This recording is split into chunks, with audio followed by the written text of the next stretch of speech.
بسم اللہ الرحمن الرحیم۔ یونیورسٹی سے آتے ہوئے ایک بھکاری پر نظر پڑی جو سخت دھوپ میں بیٹھا ہوا تھا اور اس کے نہ تو ہاتھ تھے اور نہ پاؤں۔ اس پر بہت مکھیاں بیٹھی تھیں اور بھن بھنا رہی تھیں، مگر وہ انہیں اڑا بھی نہیں سکتا تھا۔ کچھ دیر بعد ہی مجھ پر یہ انکشاف ہوا کہ وہ بولنے اور سننے کے قابل بھی نہیں تھا، یعنی وہ بھیک مانگنے تو بیٹھا تھا اور صدا لگانے کے قابل بھی نہیں تھا۔ میں مسلسل اس کو دیکھتا رہا اور سوچتا رہا کہ اس بھیک مانگنے والے کی جگہ اس حالت میں بھی تو ہو سکتا تھا، پر میں کیوں نہیں تھا؟ میں نے تو ایسا کوئی کام نہیں کیا تھا جس کی وجہ سے میں ایک مکمل انسان تھا۔ اگر میرا خدا چاہتا تو مجھے بھی دنیا کی مظلوم ترین انسان بنا سکتا تھا، مگر نہیں بنایا اس نے مجھے ایسا۔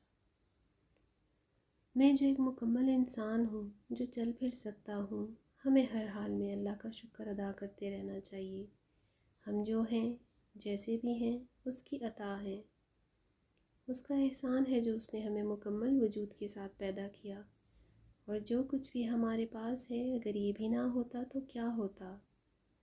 میں جو دیکھ سکتا ہوں، بول اور سن بھی سکتا ہوں، میں تو اس مالک کا جتنا بھی شکر ادا کروں کم ہے۔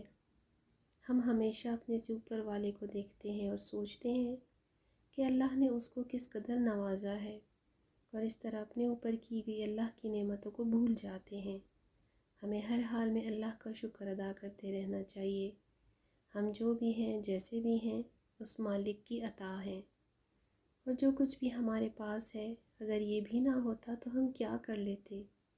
اور رب کریم کا شکر ادا کرتے رہیں، کیونکہ شکر ادا کرنے سے نعمتوں میں اضافہ ہوتا ہے۔